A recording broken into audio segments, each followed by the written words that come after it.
Imaginemos por un momento un mundo sin buscadores de Internet, sin esa barra donde tecleamos cualquier duda y obtenemos millones de resultados en milisegundos. Sí, suena casi a ciencia ficción hoy en día. Totalmente. Pensemos en cómo sería la vida intelectual sin marcadores en el navegador web para guardar artículos, o sin esas aplicaciones de notas interconectadas en el móvil donde apuntamos absolutamente todo. Claro, hoy damos por sentada la gestión del conocimiento. Eso es. Pero la gran pregunta es, ¿cómo lograban las grandes mentes del pasado organizar, recordar y, bueno, conectar cada debate filosófico, cada cita inspiradora o incluso algo tan mundano como una receta médica? Pues con un sistema que visto con perspectiva es una auténtica maravilla de la tecnología analógica. Exacto. Y por eso, en nuestro análisis a fondo de hoy, vamos a explorar precisamente esa infraestructura invisible del pensamiento histórico. Hablamos del Complex Book, o libro de lugares comunes. Nuestra misión de hoy es destripar qué es exactamente esta herramienta de papel y tinta.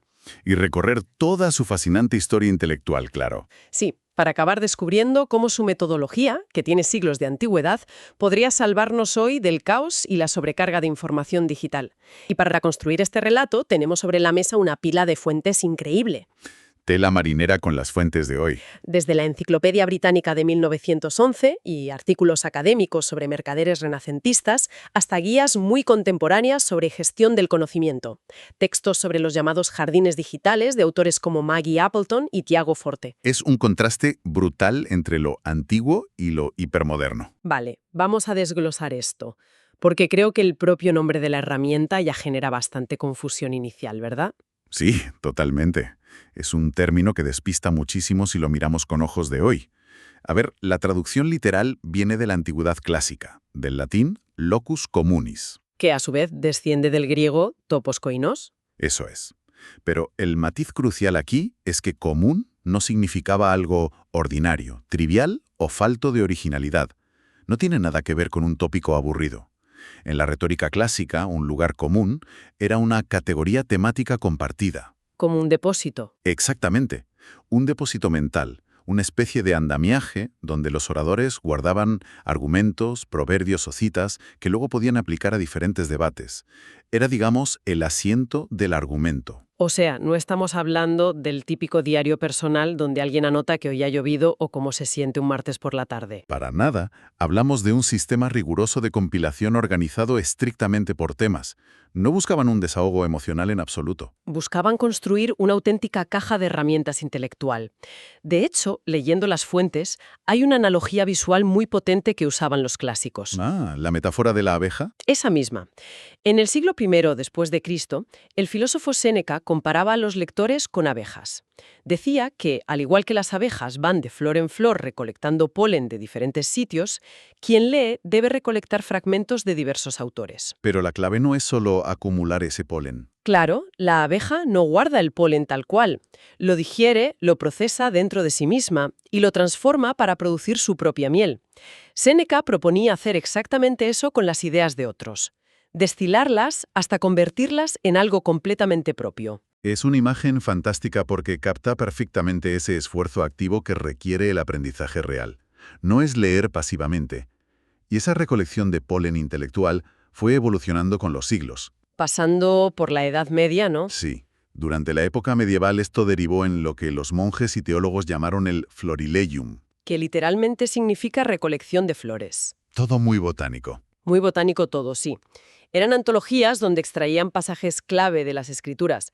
Al principio simplemente los copiaban de forma secuencial, uno detrás de otro, pero pronto se dieron cuenta de algo fundamental. Que para encontrar algo era un infierno. Exacto. Para componer sermones necesitaban agrupar esas citas bajo encabezados temáticos. Necesitaban estructura. Sin embargo, el salto real, el momento en el que este método sale de los muros de los monasterios y se convierte en algo casi cotidiano, ocurre en el Renacimiento. En el siglo XIV, el papel empieza a ser mucho más asequible en Europa. Y ahí entran en juego los mercaderes italianos. Exactamente. Entre los mercaderes de la península itálica surge un formato de cuaderno fascinante, llamado el cibaldone. La palabra viene a significar un montón de cosas o una miscelánea. Un cajón desastre, vaya. Total. Y las fuentes nos detallan un caso específico espectacular, el Cibaldone da Canal. Fue escrito en Venecia en 1312. 1312, fíjate. Imaginemos a este comerciante viajando por todo el Mediterráneo y llevando este cuaderno encima. En la misma página mezclaba tablas con tasas de cambio de divisas, diagramas para reparar barcos, recetas médicas y... Y justo debajo, de repente, citas poéticas de Dante o de Virgilio, todo conviviendo de forma completamente orgánica. Lo fascinante de esto es el componente sociológico, porque poseer uno de estos cuadernos no era solo práctico, se convirtió en un símbolo de estatus tremendo. Claro, demostraba que sabías leer y escribir y que estabas conectado con la cultura secular del Renacimiento. Pero hay un detalle que rompe un poco nuestros esquemas modernos sobre la privacidad. Lo de prestarlos. Eso es, no eran documentos estrictamente privados. Prestar tu Cibaldone para que otro mercader copiara una ruta comercial segura o una receta médica era casi una obligación cívica. Era como una red social asíncrona, pero en papel. Exacto, una moneda de cambio social que creaba unos lazos de confianza brutales en la comunidad italiana de la época. Y esta práctica tan orgánica terminó formalizándose muchísimo. Se convirtió, de hecho, en la base del sistema educativo europeo formal. Los humanistas tomaron las riendas aquí. Sí, figuras como Erasmo de Róterdam cogieron esta costumbre de los mercaderes y la estructuraron para los estudiantes universitarios. Erasmo les instaba a dividir sus cuadernos en grandes categorías morales. Por ejemplo, ponías un encabezado que fuera piedad. ¿Y debajo creaba subcategorías como gratitud? Justo. La idea era que, al enfrentarse a los textos clásicos de la antigüedad, el estudiante ya tuviera un marco mental preparado para clasificar cada anécdota, cada argumento. Así asimilaban mucho mejor la moral de los clásicos. Era una tecnología pedagógica en toda regla diseñada para moldear la mente de los jóvenes. Pero claro, aquí surge un gran problema logístico. El temido problema del espacio. Claro. A medida que la imprenta de Gutenberg empezó a inundar Europa de libros, el volumen de información se disparó. Y este sistema de categorías predefinidas de Erasmo chocó con la realidad física del papel. Planteemos este dilema a la audiencia. Imaginemos tener un cuaderno encuadernado en cuero, carísimo, y queremos usar estas categorías. ¿Cómo calculas cuántas páginas dejar en blanco para ciencia y cuántas para poesía? Es imposible saberlo a priori. Exacto. Si reservas 10 páginas para poesía y de repente lees decenas de poemas, te quedas sin espacio.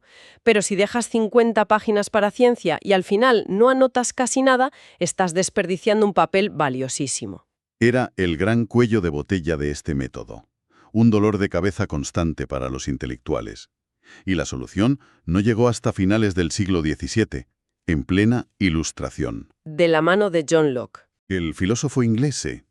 En 1685, Locke publicó una obra titulada Un nuevo método para hacer libros de lugares comunes. Aquí es donde la cosa se pone realmente interesante. Porque Locke llevaba usando y perfeccionando estos cuadernos desde su época de estudiante en la Universidad de Oxford y había ideado un sistema de indexación que directamente eliminaba el problema del espacio. Es que la solución de Locke es el equivalente a un sistema operativo moderno, pero hecho de tinta y papel. Un truco brillante. En lugar de intentar adivinar cuántas páginas iba a necesitar para cada tema, simplemente abría el cuaderno por la primera página en blanco que encontrara. Escribía de forma puramente cronológica. Exacto. Pero la genialidad estaba en el índice. Locke creaba un índice al principio del cuaderno, basado en una cuadrícula. Utilizaba la primera letra de la palabra clave y la primera vocal de esa palabra. Por ejemplo, si el tema era epístola. La clave sería la letra E y la vocal I. Entonces, él escribía su reflexión sobre epístolas en, digamos, la página 25, que era la que tocaba. Anotaba la palabra clave en el margen, sin volver a escribir sobre ese margen para mantenerlo visualmente limpio. Y luego iba al principio del cuaderno. Iba a su índice, buscaba la casilla de la intersección E-I y ahí apuntaba simplemente el número 25. Y si 6 meses después volvía a leer sobre epístolas y el cuaderno ya iba por la página 80, pues escribía en la 80 y añadía ese número al mismo índice. Es un diseño magistral porque permite que el conocimiento crezca orgánicamente. Nunca desperdicias ni un milímetro de papel. El índice actúa como un motor de búsqueda primitivo pero absolutamente infalible. Fue un éxito tan rotundo que los editores comerciales de la época empezaron a ver negocio. Claro, editores como John Bell empezaron a vender libretas en blanco que ya traían el índice de Locke preimpreso en las primeras páginas. Es que facilitaba muchísimo esa lectura activa que mencionan las fuentes, porque en la Edad Moderna la gente no leía de forma lineal, de principio a fin como solemos hacer ahora. Leían a saltos. Fragmentaban los textos. Sí. Rompían conceptualmente los libros, extraían párrafos y los reensamblaban en sus propios cuadernos buscando nuevos patrones. La lectura y la escritura eran actividades inseparables. Si conectamos esto con el panorama general, vemos claramente que esto no era un simple pasatiempo de eruditos aburridos. Fue la base sobre la que se construyó la ciencia y la literatura modernas. Totalmente. Si miramos a los científicos, el caso de Isaac Newton es un ejemplo perfecto de esta metodología en acción. Es una anécdota buenísima. Las fuentes cuentan que Newton heredó un manuscrito teológico inmenso de su padrastro. Un libro gordísimo lleno de reflexiones religiosas. A Newton no le interesaba la teología lo más mínimo. Pero le interesaba el papel en blanco que quedaba entre las notas. Claro. Tachó cosas, lo rebautizó, sin piedad, como su Waste Book, su libro de desperdicios, y usó esos espacios vacíos para desarrollar las bases del cálculo matemático, la óptica y la geometría. Básicamente fundó la física moderna en los márgenes de un libro que le daba exactamente igual. Y no fue el único científico. Carl Linneo usó este mismo método fragmentario para clasificar literalmente toda la naturaleza en su obra Systema Naturae. Y si pasamos al ámbito de los políticos y pensadores, también fue fundamental. Tú mencionabas antes cómo organizaban la información, y Thomas Jefferson llevaba esto al extremo. Jefferson tenía múltiples commonplace books simultáneamente. Tenía uno específico legal, otro de equidad y otro literario. Y seguía a rajatabla el consejo de Francis Bacon, que insistía en extraer la médula de los textos, el meollo absoluto, resumiendo al máximo. Sus notas son fascinantes. En esos cuadernos resumió a pensadores como Montesquieu o Beccaria. Y, manteniendo una visión completamente analítica sobre estos hechos históricos, podemos ver cómo esas notas sirvieron de base filosófica directa para redactar la Declaración de Independencia de los Estados Unidos. Es increíble. Toda la arquitectura legal de un país naciendo de un cuaderno de resúmenes indexados. Y en la literatura pasa igual. Las fuentes nos hablan del método de Virginia Woolf ya a mediados del siglo XX. Sus cuadernos son legendarios. Tenían una caligrafía impecable, por cierto, y albergaban de todo, desde conversaciones que escuchaba al azar por la calle, listas de libros leídos que marcaban meticulosamente con tinta roja, hasta borradores de sus novelas, todo mezclado pero conectado. Y fíjate en autores anteriores como John Milton. Milton era reacio a citar a otros autores de forma literal en sus cuadernos. Aplicaba lo de la abeja de Séneca. Exactamente. Él prefería digerir las ideas y reproducirlas con sus propias palabras. Creía que copiar literalmente era someterse a la autoridad del autor original y él quería dominar la idea. Hay otro aspecto vital en las fuentes que me parece un refugio intelectual maravilloso, y es el papel de estos cuadernos para las mujeres. Un punto importantísimo. Durante los siglos XVII al XIX, la educación superior formal estaba vetada para las mujeres. En este contexto de exclusión, para mujeres instruidas como Elizabeth Nyttleton, el Commonplace Book se convirtió en un auténtico espacio de empoderamiento. Eran repositorios intelectuales privados donde podían debatir ideas de filosofía, ciencia o teología sin las restricciones del ámbito académico masculino.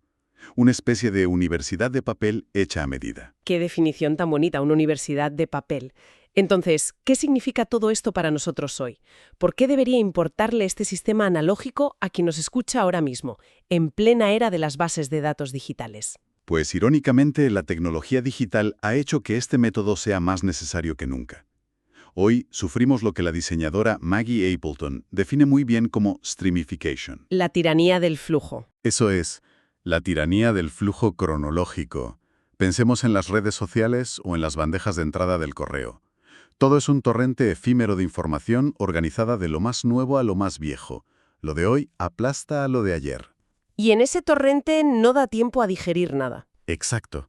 Por eso el Commonplace Book ha renacido con tanta fuerza en formatos modernos. Hoy en día, las comunidades hablan de crear jardines digitales o un segundo cerebro utilizando aplicaciones como Notion u Obsidian. Aplicaciones que, curiosamente, no organizan la información por fechas. Claro, funcionan mediante enlaces bidireccionales, agrupando conceptos por asociaciones temáticas y creando mapas visuales, igual que el índice de log, pero automatizado. Y hay un ángulo futurista en las fuentes que me voló la cabeza. Mantener hoy en día uno de estos jardines digitales tiene un potencial brutal para la inteligencia artificial. Es el siguiente paso lógico. Hoy sabemos que los grandes modelos de IA se entrenan con masas de datos públicos genéricos de Internet. Pero si una persona lleva años manteniendo un complex book digital, guardando sus reflexiones, sus citas favoritas y sus marcos creativos. Básicamente tiene un conjunto de datos perfecto de su propia mente. Exacto. Ya es posible entrenar a una IA personalizada con ese archivo. Así la herramienta no responde como un bot genérico, sino que aprende de los valores específicos y el tono que ese usuario ha capturado a lo largo de los años. Es fascinante. Y de hecho todo esto plantea una pregunta importante. Una reflexión para dejar a la audiencia pensando tras terminar el audio. Cuéntame. A lo largo de este análisis, hemos visto que el Complex Book sirve para recordar y organizar lo que consideramos valioso. Pero, ¿y si su verdadero poder no reside en lo que decidimos guardar, sino en lo que decidimos ignorar? Vaya, eso le da la vuelta a todo. Las fuentes históricas describen este cuaderno como una autobiografía de la mente. Quizá los espacios en blanco, las ideas descartadas y los libros que decidimos conscientemente no copiar cuenten una historia mucho más precisa sobre quiénes somos realmente y cómo evoluciona nuestra identidad intelectual. Qué gran reflexión. Filtrar el ruido para descubrir qué nos importa de verdad. Es una idea estupenda para ir cerrando este análisis. Ojalá este viaje histórico sirva de empujón. Animamos a quienes nos escuchan a buscar un cuaderno, sea físico o una aplicación digital en blanco, y empezar a curar su propio jardín de ideas. Es un gran momento para empezar uno. Sin duda, porque recordar el valor de detenerse a pensar en un mundo que va demasiado rápido es fundamental. Ha sido un placer desgranar este tema. Hasta la próxima inmersión profunda.